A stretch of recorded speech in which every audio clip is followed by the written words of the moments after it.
প্রধানমন্ত্রীকেও কিন্তু ট্যাক্স দিতে হয়, ঠিক আছে। তা আমাদের সংবাদকর্মীরা ট্যাক্স তারা দেবেন, এটাই খুব স্বাভাবিক। সংবাদপত্রের কর্পোরেট কর কমিয়ে 10% করার জোর দাবি জানাচ্ছি। আমরা যদি 4 লাখ 5 লাখ 6 লাখ কোটি টাকা আদায় করি, তাহলে 4,000 5,000 কোটি টাকা রিফান্ড দেওয়া, এটা সারা দুনিয়াতেই দেয়।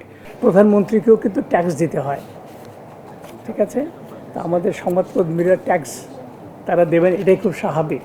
তারপরে সে টাকা মালিক দেবে না নিজে দেবেন, সেটা তো অন্য বিষয়, আলোচনার বিষয়, সেটা আমাদের আভ্যন্তরীণ বিষয়, সেটা তো আমরা বিবেচনা করার মধ্যে থাকি।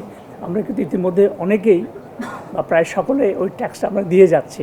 আগামীতে দেবো কি দেবো না সেটা তো আলোচনার বিষয়, কিন্তু সরকারের আইন যেখানে প্রধানমন্ত্রীকে মানতে হয়, সেখানে একজন সংবাদপত্রী তার থেকে বাইরে থাকবেন, এটা তো হয় না, এটা ঠিক না আইনের চোখে। এটা যদি আপনারা অর্থমন্ত্রী লেখেন, এটা খুব ভালো হবে। অতীতে এই কথাটা বলে এর কোনো সুরাহ আমরা পাই নাই। এই কথাগুলি আমরা নিশ্চয়ই অর্থমন্ত্রীর সাথে দেখা করার চেষ্টা করব, তার কাছে বিষয়গুলো আমরা উত্থাপন করব। কর্পোরেট ট্যাক্সটা এটা কোনো হলো বলেন, গার্মেন্টসদের 10 থেকে 12, তো আমরাও তো একটা শিল্প, হতে পারে ছোট, আমরা দেব 27.5 আর তারা দিবে 10 থেকে 12। এটা কোন হিসাব? এখানে একটা আল্লাহর হিসাব হবে না। সংবাদপত্রের বিজ্ঞাপন আয়ের উপর উৎস কর 5% থেকে হ্রাস এবং আমদানিকৃত কাঁচামালের উপর অগ্রিম আয়কর 5% থেকে হ্রাস করা জরুরি। আমদানিকৃত নিউজ প্রিন্টের উপর মূল্য সংযোজন কর অব্যাহতি, আমরা যেটা চাচ্ছি আর কি। সংবাদপত্র শিল্পের প্রধান কাঁচামাল হলো নিউজ প্রিন্ট, যা মোট উৎপাদন ব্যয়ের প্রায় 50% থেকে 60%।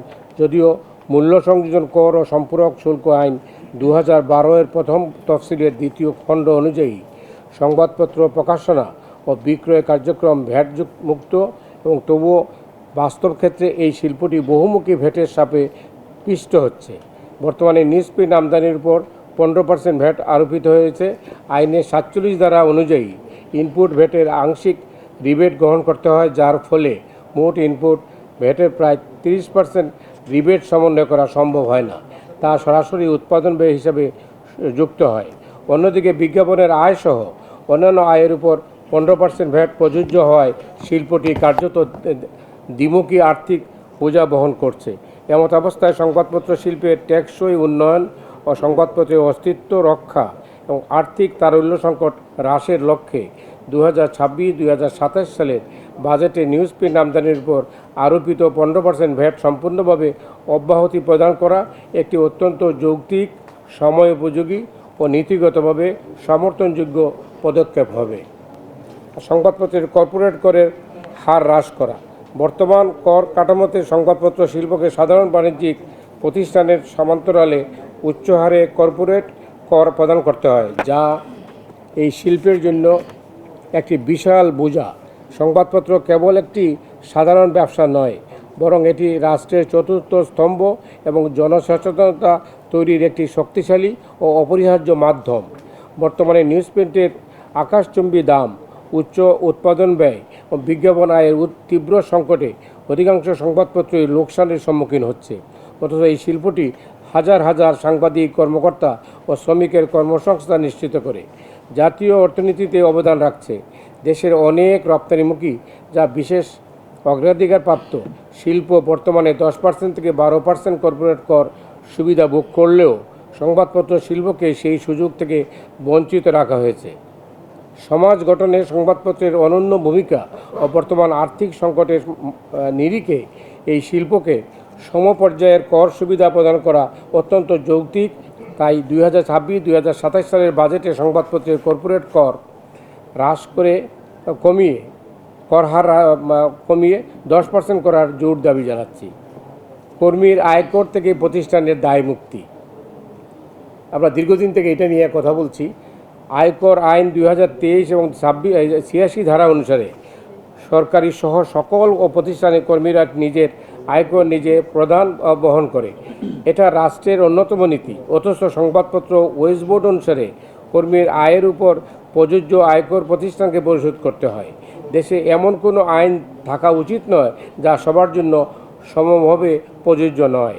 তাই সংবাদপত্র ওয়েজ বোর্ডের ক্ষেত্রে আয়কর আইন 2023-এর 86 ধারার প্রয়োগ নিশ্চিত করা প্রয়োজন। আয়কর আইনের মধ্যে একটু পরিবর্তন যদি করেন, অত একটা রিচ ইন থিঙ্কিং করেন, সেটা হচ্ছে যে এখন সবাইকে সেলফে রিটার্ন সাবমিশন বাধ্যতামূলক করা হয়েছে, কিন্তু সেলফে রিটার্ন এটা খুব ভালো একটা উদ্যোগ, কিন্তু বাংলাদেশের কনটেক্সটে কি সেটা কতটুকু ভালো? কিছুক্ষণ আগে যে জিনিসটা বলে গেল যে আমাদের প্রথম আলোর সম্পাদক মতিউর রহমান সাহেব যেটা বলল, ওনাদের অফিসে সব কিছু পড়ে গেছে। এখন আমি চাচ্ছি যে আমি সেটা সেলফে না, আমি সাধারণ রিটার্ন সাবমিট করব, আমার অ্যাসেসমেন্ট, আমার ডকুমেন্টসগুলো ট্যাক্স অফিসের লোকজন এখনই দেখে চেক করে ফেলুক, এবং পরবর্তীতে আমি হ্যারাসমেন্টগুলো নিতে চাচ্ছি না, এগুলো একটা ঝামেলা থাকে। সেইটা অপশান দুইটাই থাকলে মনে হয় ভালো হবে।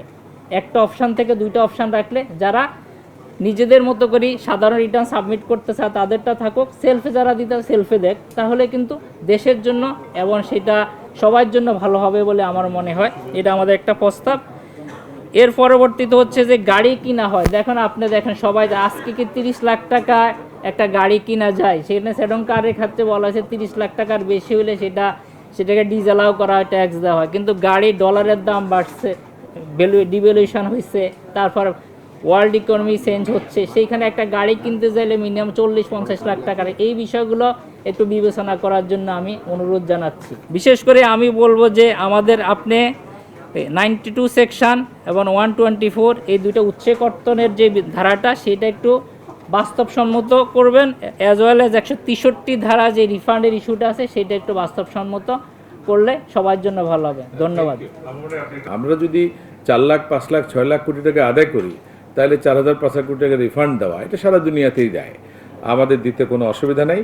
আমার মনে হয় এই জায়গায় আমরা শুধু এনশিওর করতে চাই ট্রান্সপারেন্সি। একটা বড় বদনাম আছে যে রিফান্ড নিতে অনেক ভোগান্তি হয়, তা আমরা এই ভোগান্তিটা কমানোর জন্য আমরা বলছি অনলাইনে সরাসরি ট্যাক্স পেয়ারের ব্যাঙ্ক অ্যাকাউন্টে ইনকাম ট্যাক্সের রিফান্ড এবং ভ্যাটের রিফান্ড চলে যাবে। ভ্যাটেরটা শুরু হয়ে গেছে, ট্যাক্সেরটা আমরা অচিরেই শুরু করে দিতে পারবো।